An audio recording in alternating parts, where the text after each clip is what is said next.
très peu de cotisations. Au Danemark, les charges patronales sont 4 fois plus faibles qu'en France. Encore une fois, c'est sur le contribuable que repose la pression fiscale.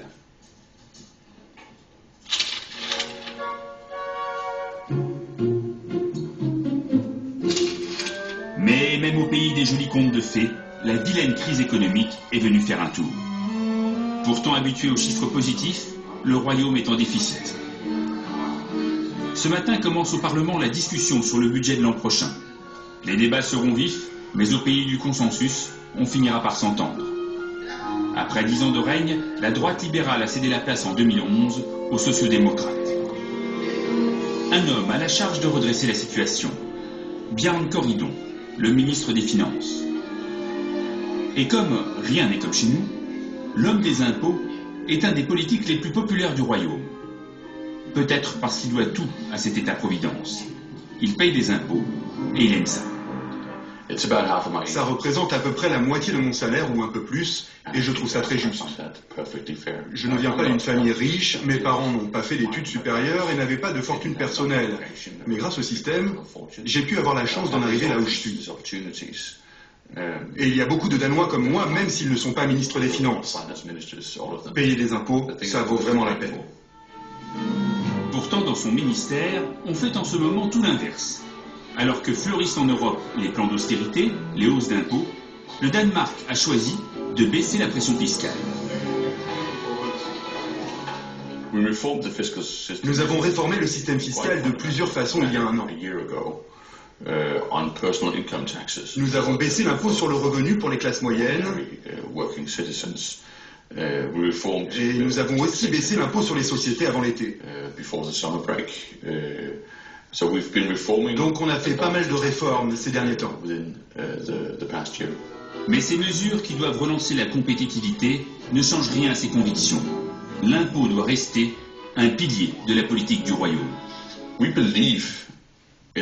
Nous croyons fermement au modèle danois de l'État-providence, qui est une des clés de la réussite du pays. Nous pensons que ce modèle solidaire qui investit sur ses citoyens est un modèle compétitif. Et c'est parce que nous y croyons que nous avons le devoir de le faire marcher, mais aussi de le réformer quand nous rencontrons des difficultés.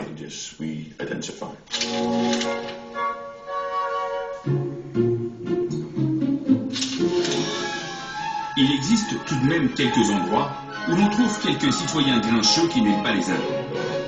Ici, par exemple, cet immeuble abrite un groupe de réflexion libérale le plus actif du Danemark. Pour eux, l'État-providence vit ses dernières heures. Si la pression fiscale se poursuit, le royaume court à sa perte. Quand on regarde les prévisions de l'OCDE à l'horizon 2030, elles annoncent l'un des taux de croissance les plus bas pour le Danemark. L'une des raisons est à chercher du côté de la baisse de la productivité et l'autre de la baisse de l'emploi. Et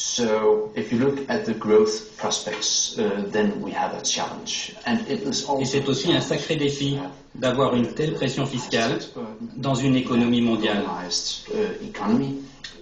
La crise économique a écorné l'image d'une société modèle.